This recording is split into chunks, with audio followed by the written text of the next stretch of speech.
अभी आज दिल्ली की कैंपेन का आखिरी दिन है और इस कैंपेन में बहुत सारी चीज़ें उभर के सामने आईं। उसमें से 3 बातें महत्वपूर्ण हैं।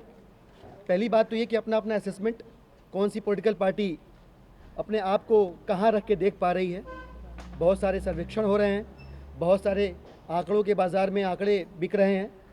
इन सबके बीच धरातल पे कौन खड़ा है, कौन उठ रहा है, इस परिप्रेक्ष्य में एक हमने भी सोचा कि एक समरी बनाई जाए और आप लोगों से साझा किया जाए कि हमारा क्या असेसमेंट रहा है, हमारी क्या सोच रही है इस कैंपेन के ख़त्म होने के कगार पे आखिरी दिन में। अभी सुनने में आया है कि कुछ पार्टियों का, विशेष रूप से भारतीय जनता पार्टी का कोई सर्वे हुआ है और उससे संदेश इस किस्म के मिल रहे हैं। ज़्यादा स्पष्ट आंकड़े तो नहीं हैं, संख्या तो नहीं है, लेकिन संदेश ये मिल रहा है कि भाजपा को समझ में आ रहा है कि उनकी ज़मीन यहाँ से दिल्ली में धीरे धीरे करके हट रही है। वो अब ज़मीन पे खड़े होने में अपने आप को असहज महसूस कर रहे हैं और इसकी 2-4 स्पष्ट वजहें हैं। उन वजहों के बारे में अगर हम बात करें तो हमारी जनसभाएं हुई। 31 मार्च से आम आदमी पार्टी का दिल्ली का कैंपेन शुरू हुआ। हमने लोकसभाओं में सभाएं करी, हमने विधानसभाओं में सभाएं करी, हमने वार्ड लेवल पे भी सभाएं करी।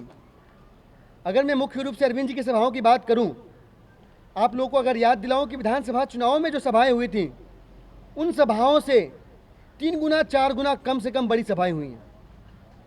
3 गुना 4 गुना।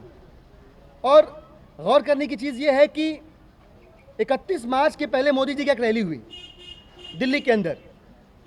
आप थोड़ा सा अतीत में जाके सोचें, विधानसभा चुनाव के पहले भी एक रैली हुई थी, खूब हंगामा था, लहर था, तूफान था, सुनामी था, पता नहीं क्या क्या था। फिर जो कुछ भी था, हकीकत उसकी परे है, लेकिन वो रैली दिखाई दे रही थी, सुनाई दे रही थी, समझ में आ रही थी। ये रैली मोदी जी की कब हुई, कब ख़त्म हुई, दिल्ली की जनता को पता भी नहीं चला, आभास भी नहीं हुआ कि मोदी जी यहाँ पे आए, कितने लोगों से मिले, कितने लोगों को एड्रेस किया, संबोधित किया और चले गए। उससे ज़रूरी चीज़, महत्वपूर्ण चीज़ ये है कि मोदी जी की एक रैली हमारे कैंपेन शुरू होने के बाद भी प्लान थी। अब इसमें देखने की बात यह है कि कांग्रेस और भाजपा की जो रैलियां हो रही हैं, ये पैन दिल्ली रैली हो रही है। सिर्फ दिल्ली ही नहीं, दिल्ली के आसपास के क्षेत्रों से भी भीड़ जुटाने की कवायद हो रही है। ऐसे तमाम सबूत आपको एक बार अगर उन रैलियों में गए होंगे आप, तो आपको मिले होंगे, आप लोगों को स्पष्ट हुआ होगा। ये पैन रैलीज़ का ये हाल है कि करोल बाग में सोनिया गांधी जी रैली करती हैं और 2-2.5 हज़ार लोग पहुंचते हैं। वहीं पे हमारे विधानसभा स्तर पे जो रैलियां हो रही हैं, उनमें हज़ारों की संख्या आ रही है।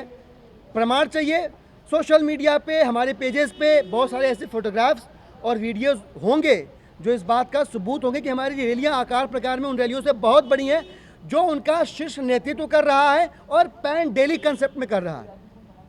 ये महत्वपूर्ण चीज़ गौर करने वाली है कि हमारी रैलियाँ छोटी छोटी हैं, टुकड़ों में बटी हुई हैं, विधानसभा पे, वार्ड पे, नुक्कड़ पे और लोकसभा स्तर पर भी हुई हैं।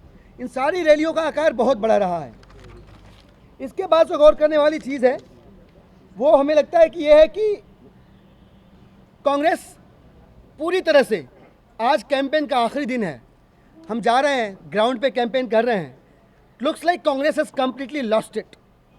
कांग्रेस कोई भी कैंपेन करने को, अभी देखिए आप, कुछ भी नहीं चल रहा है। एक आध ऑटोस कहीं मिल जाएं जिस पे आगे की तरफ एक झंडा लगा हो और कोई प्री रिकॉर्डेड मैसेज बज रहा हो, तो आपका सौभाग्य है कि आपने कांग्रेस का कैंपेन आज आखिरी दिन देख लिया है। 2-3 दिन पहले से ये हालत है कि उनको विश्वास हो चला है कि जिस पार्टी को विधानसभा चुनाव में मुट्ठियों में समेट दिया दिल्ली की जनता ने, शायद वो चुटकियों में भी दिल्ली में नज़र नहीं आएगी। और मैं आपको विश्वास दिलाऊं कि जो सर्वेक्षण ये बता रहे थे कि कांग्रेस फाइट में है, Congress is completely lost it.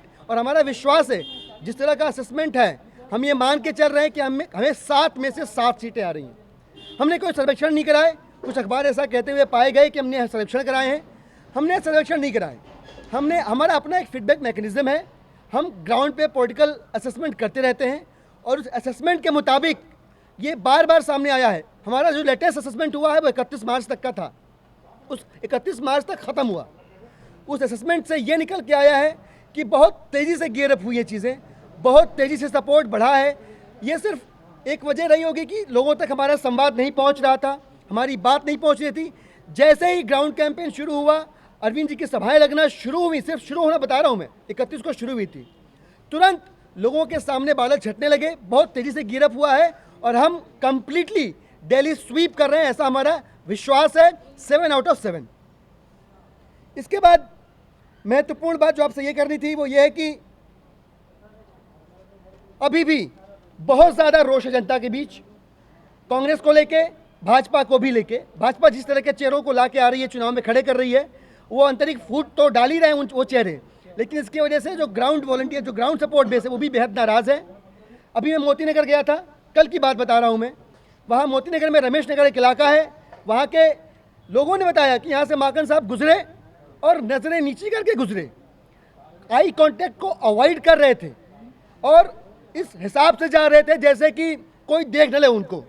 मतलब पंचवर्षीय दर्शन योजना जो है माकन जी की, वहाँ के लोगों को बिल्कुल पसंद नहीं आई कि 4 महीने 11 दिन 28 दिन 4 साल 11 माह और 28 दिन बाद चेहरा दिखाने का मतलब क्या है। जनता उनसे पूछना चाह रही थी, लेकिन संवाद के लिए माकन साहब उपस्थित नहीं थे, जो इस बात का प्रत्यक्ष प्रमाण है कि कांग्रेस बुरी तरह से लूज कर चुकी है ग्राउंड दिल्ली में और भाजपा कहीं कहीं टक्कर देती हुई उनको ऐसा लग रहा हो कि होगी, लेकिन हमारा असेसमेंट बताता है कि 7 आउट ऑफ 7 हम स्वीप करें दिल्ली को।